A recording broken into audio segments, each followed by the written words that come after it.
الحمد لله رب العالمين والصلاة والسلام على نبينا محمد وعلى آله وصحبه أجمعين أما بعد.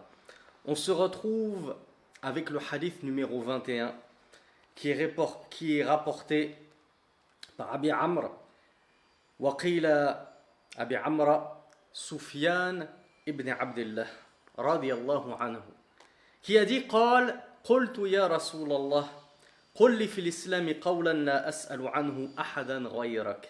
Ô messager d'Allah, dis-moi dans l'islam une parole sur laquelle je n'interrogerai personne d'autre que toi.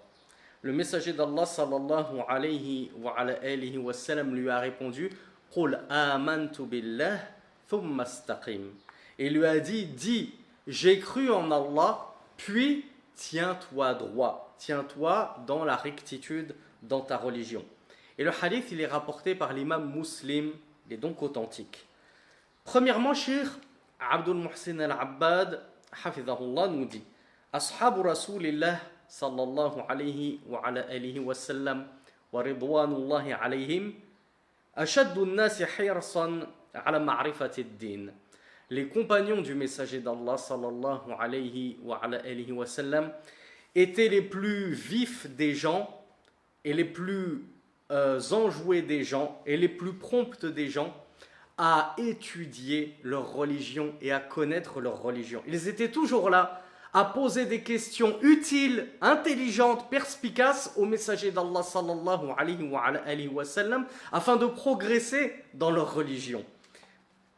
وَهُمْ أَسْبَقُوا إِلَى كُلِّ خَيْرٍ. Ils sont les premiers à précéder les autres dans tout bien. Et ils nous ont certes précédés dans la connaissance du bien. وهذا السؤال من سفيان ibn Abdullah radiyallahu anhu واضح في ذلك. Et cette question de Sufyan ibn Abdullah radiyallahu anhu est claire en cela. Elle prouve clairement cela, la promptitude des compagnons du messager d'Allah sallallahu alayhi wa sallam à accourir au bien et à ne cesser d'en apprendre davantage sur les causes du bien qui les rapprocheraient de leur Seigneur. إذا سأل النبي صلى الله عليه وعلى آله وسلم هذا السؤال العظيم الذي يريد جوابه جامعا واضحا لا يحتاج فيه إلى أحد بعد رسول الله. Le Cheikh Abdul Muhsin al-Abbad nous dit, il a en effet posé cette question immense au messager d'Allah sallallahu alayhi wa sallam, tout en précisant qu'il voulait une réponse contenue, concise, brève, mais exhaustive, qui pourtant le rassasierait en termes de curiosité et de science, et qui contenterait son appétit pour la connaissance, de sorte qu'il n'aurait plus besoin, après Rasulullah sallallahu alayhi wa sallam, de poser cette même question à un autre que lui. Le cheikh nous dit deuxièmement, أجاب النبي صلى الله عليه وعلى آله وسلم هذا الصحابي بجواب قليل اللفظ واسع المعنى. Le messager d'Allah sallallahu alayhi wa sallam, comme à son habitude, a répondu à ce compagnon avec une réponse en très peu de mots, en très peu de termes, cependant que le sens de sa réponse est large et vaste. Et si seulement on le méditait comme on devrait le méditer, le sens de ce hadith, il pourrait être une cause de nous guider tout au long de notre vie. Et on pourrait ne plus rien avoir d'autre à rechercher, si ce n'est la concrétisation de ce hadith. Le cheikh nous dit وَهُوَ مِنْ جَوَامِعَ كَلِمِهِ صلى الله عليه وسلم. Ce hadith, il fait partie de ce privilège qu'Allah subhanahu wa ta'ala a donné à notre prophète Muhammad sallallahu alayhi wa sallam au détriment de tous les autres messagers, et c'était jawami'ul kalim, c'est-à-dire que il rassemblait dans son langage des sens énormes, des sens immenses, beaucoup de sens, beaucoup de profit, beaucoup d'avantages, beaucoup de sagesse en des termes très contenus, très concis, très brefs. Et ce hadith en est la preuve.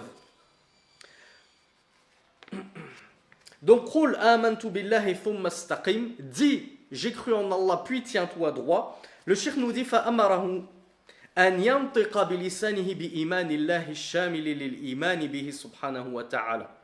nous a dit, là donc le messager d'Allah sallallahu alayhi wa sallam lui a donc ordonné de prononcer avec sa langue la croyance en Allah. Qul amantu billah, j'ai cru en Allah. Donc il lui a ordonné de prononcer avec sa langue la croyance en Allah, qui réunit la croyance en tout ce que nous devons croire en Allah subhanahu wa ta'ala. Souvenez-vous de notre cours numéro 2, sur le hadith numéro 2. C'est quoi la foi? Mal iman. Eh bien, croire en Allah, c'est croire en les 6 piliers de la foi. Donc, c'est croire en la foi islamique, que l'on étudie notamment avec des livres comme Al-Usul al-Thalatha, Al-Qawa'id al-Arba'a, Kitab al-Tawhid. Vous voyez tous ces gros livres que l'on étudie. Enfin, certains sont petits, certains sont moyens, certains sont volumineux. Eh bien, toute la foi islamique, elle émane et elle est tributaire de la foi en Allah subhanahu wa ta'ala. Donc le fait de dire j'ai cru en Allah subhanahu wa ta'ala, c'est pas uniquement le fait de dire j'ai cru que j'avais un créateur qui a créé le monde et puis ça s'arrête là. Non, en réalité, ce à quoi l'a enjoint le messager d'Allah sallallahu alayhi wa sallam, eh bien c'était à parfaire sa foi, à concrétiser pleinement la foi en Allah subhanahu wa ta'ala et à remplir donc les 6 fondements de la foi. Et à concrétiser toutes les branches de la foi, comme l'a dit le messager d'Allah sallallahu alayhi wa sallam dans un autre hadith, la foi est une 70aine de branches. Donc j'ai cru en Allah subhanahu wa ta'ala, ça signifie j'ai cru en Allah et par conséquent j'ai œuvré selon la foi en Allah subhanahu wa ta'ala, foi qui elle-même possède une 70aine de composantes. Le cheikh nous dit وَبِمَا جَاءَ عَنْهُ فِي كِتَابِهِ وَسُنَّةِ رَسُولِهِ sallallahu alayhi wa sallam. Croire en Allah, nous apprend le cheikh Abdul Muhsin al-Abbad, ça signifie également croire en le messager. Comme nous l'avons dit, la croyance en Allah, la foi, elle a 6 piliers. Parmi ces piliers, il y a al-iman bir-rusul, le fait de croire en les messagers d'Allah sallallahu alayhi wa sallam, qu'Allah prie sur eux tous. Eh bien, donc croire en Allah, c'est intrinsèquement croire en les messagers qu'il nous a envoyés. Et en l'occurrence, en ce messager qu'il nous a envoyé, le sceau de la prophétie, Muhammad ibn Abdillah sallallahu alayhi wa sallam. Et qui dit croire en Muhammad sallallahu alayhi wa sallam, dit ajouter foi en sa risala, en le message qu'il nous a apporté. Et qu'est-ce que le message qu'il nous a apporté sallallahu alayhi wa sallam, si ce n'est al-Qur'an wa sunnah. Donc vous voyez, cette simple parole Qul amantu billah, dit j'ai cru en Allah, elle a de nombreuses implications. Elle a un sens large pour celui qui le médite. Croire en Allah et attester que nous croyons en Allah, c'est en réalité ajouter foi et mettre en pratique notre croyance en le livre d'Allah, Al-Qur'an, et la sunna du messager d'Allah sallallahu alayhi wa sallam. Et y adhérer et y mordre à pleine molaire. فَيَدْخُلُ فِي ذَلِكَ الْأُمُورَ الْبَاطِنَةَ وَالْأُمُورَ الظَّاهِرَةَ. Voilà pourquoi le cheikh nous dit que va rentrer dans ceci le fait de prétendre et d'affirmer que je crois en Allah, toutes les choses cachées ou apparentes. Les actions et les rites de l'islam qui sont apparents comme la prière, le pèlerinage, et les actions de l'islam qui sont cachées comme la crainte d'Allah, l'espoir en Allah, le tawakkul en Allah, le fait de s'en remettre en Allah, etc. etc. لأن الإيمان والإسلام من الألفاظ التي إذا جمع بينهما في الذكر قسم المعنى بينهما. Comme nous l'avons déjà vu à de nombreuses reprises, l'islam et al-iman, la foi, sont 2 termes qui, lorsque ils sont réunis dans la même phrase, eh bien, leur sens diffère. L'islam a son propre sens et l'iman, la foi, a son propre sens. وصار الإيمان للأمور الباطنة. Et alors la foi, lorsqu'elle est réunie avec l'islam dans le même contexte, et elle va désigner tout particulièrement les œuvres cachées, secrètes, internes. وَلِلْإِسْلَامَ الْأُمُورَ الظَّاهِرَةِ. Et l'islam, lui, il va concerner les actes apparents, les actions visibles. وَإِذَا أُفْرِدَ أَحَدُهُمَا عَنِ الْآخَرِ كَمَا هُنَا شَمِلَ الْأُمُورَ الْبَاطِنَةَ وَالظَّاهِرَةَ. Cependant, lorsque l'un de ces termes, al-Islam ou al-Iman, est, euh, euh, apparaît dans un contexte seul, sans l'autre terme, et le shirk nous dit ici, par exemple, c'est le cas. Ici, Rasulullah n'a pas parlé de Islam, il a parlé uniquement de Iman. Eh bien, lorsque le terme Islam se retrouve seul, ou bien le terme Iman se retrouve seul, comme ici, alors il englobe les deux termes. Il englobe les actes apparents et il englobe les actes internes cachés.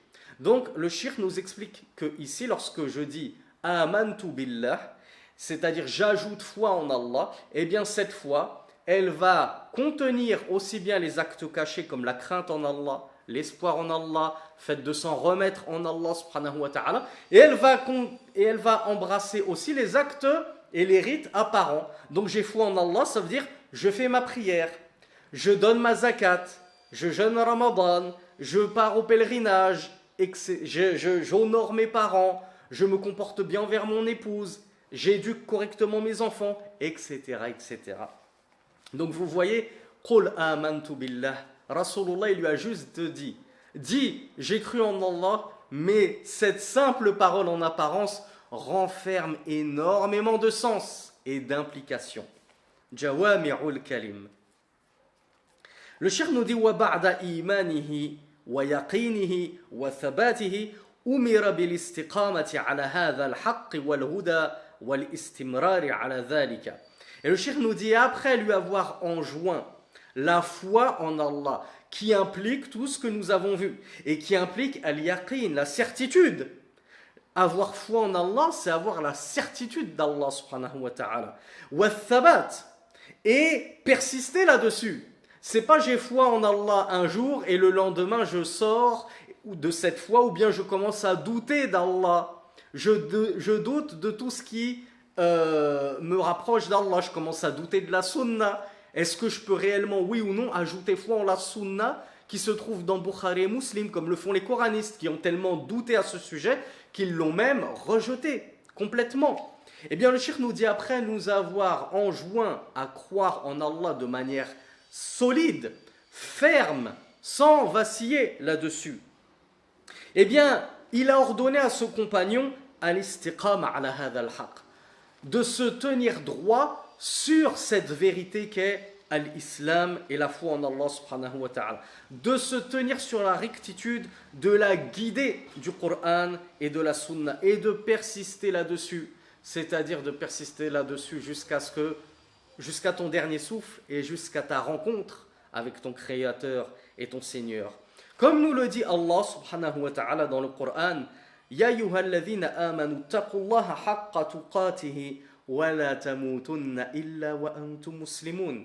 Allah Azza wa Jal nous dit dans le Coran, et ce verset vous l'entendez souvent dans Khutbatul Haja, dans l'introduction de certains cours, de certaines khutbas.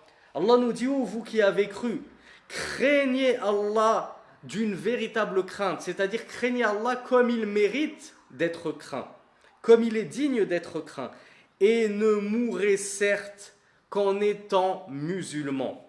Donc cet islam que je dois concrétiser, je dois le concrétiser jusqu'au bout, au point qu'Allah subhanahu wa ta'ala me rappelle à lui, et je suis là-dessus, sur l'islam authentique et véritable. Je suis sur la saine croyance, sur la foi parfaite en Allah subhanahu wa ta'ala.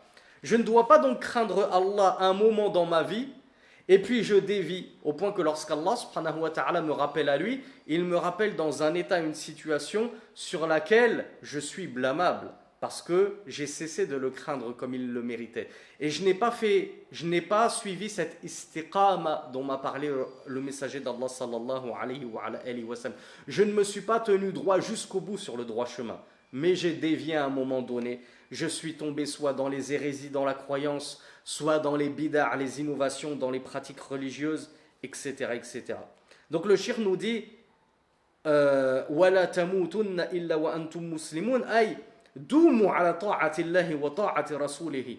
Ça signifie persister, demeurer sur l'obéissance d'Allah subhanahu wa ta'ala et l'obéissance de son messager. حتى إذا وفاكم الأجل يوافيكم وأنتم على حال حسنة وقد بين الله عز وجل في كتابه ثواب من آمن واستقام.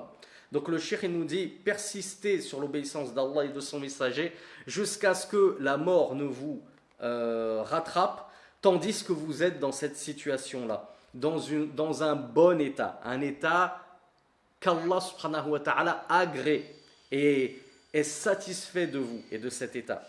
Et Allah subhanahu wa ta'ala nous a montré dans un verset du Coran la récompense qu'il réserve à ceux qui auront cru en Allah et qui se seront tenus droit, c'est-à-dire la récompense qu'Allah réserve à ceux qui auront mis en pratique ce hadith du messager d'Allah. Qul amantu billah thumma istaqim. Dis, j'ai cru en Allah, donc la croyance en la foi véritable, wastaqim, et je me suis tenu droit jusqu'à la rencontre avec mon Seigneur, jusqu'au dernier moment de ma vie. C'est quoi cette récompense? Allah nous l'a dit lorsqu'il dit dans ces versets, innal ladhina qalu rabbuna Allah thumma istaqamu tatanazzalu alayhimul malaikatu alla takhafu wa la tahzanu wa abshiru bil jannati allati kuntum tu'adun. Allah nous dit, certes, ceux qui ont dit notre Seigneur est Allah. Donc là on a la première composante du hadith, j'ai cru en Allah. Donc certes, ceux qui ont dit notre Seigneur est Allah, puis thumma istaqamu, puis qu'ils se sont tenus droit. Là on a la deuxième composante du hadith. Alors c'est quoi la récompense? Allah nous le dit, tatanazzalu alayhimul malaika. Les anges descendent sur eux, c'est-à-dire lorsqu'ils reprennent leur âme, parce qu'ils sont morts sur cet état-là, ils sont morts sur la foi et sur al-istiqama, la droiture. Eh bien les anges reprennent leur âme, donc les anges descendent sur eux et disent, ne craignez pas, la takhafu wa la tahzanu, et ne vous attristez pas, wa abshiru bil jannah, et recevez la bonne annonce du paradis auquel vous avez été promis, qui vous a été promis. Dans un autre verset, Allah subhanahu wa ta'ala nous dit, innal ladhina qalu rabbuna Allah thumma istaqamu fala khawfun alayhim wa lahum yahzanun ulaika ashabul jannah khalidina fiha jazaa'un bima kanu ya'malun. Pardon. Allah subhanahu wa ta'ala nous dit, certes, ceux qui ont dit notre Seigneur est Allah, puis qui se sont tenus droit, alors nulle peur sur eux, ils n'auront nulle crainte et ils ne seront pas attristés. Verset suivant, ceux-là sont les habitants du paradis où ils demeureront éternellement en guise de récompense de ce qu'ils avaient œuvré. Voilà la récompense de celui qui va mettre en pratique Qul amantu billah thumma istaqim. Dis, j'ai cru en Allah et tiens-toi droit. Celui qui applique ce hadith, il n'a d'autre récompense que le paradis. Et dans l'au-delà, le jour des comptes, il n'aura nulle crainte et il ne sera pas avili et attristé. Donc, fin de l'explication de ce hadith, comme vous l'avez vu, il est simple, mais combien d'entre nous va être suffisamment croyant en Allah et suffisamment téméraire pour le pratiquer à 100% ce hadith, avec tout ce qu'il implique. Donc, dernier point qu'évoque Cheikh Abdul Muhsin Al-Abbad, hafizahullah, ma yustafadu min al-hadith. Qu'est-ce qu'on retire comme profit de ce hadith?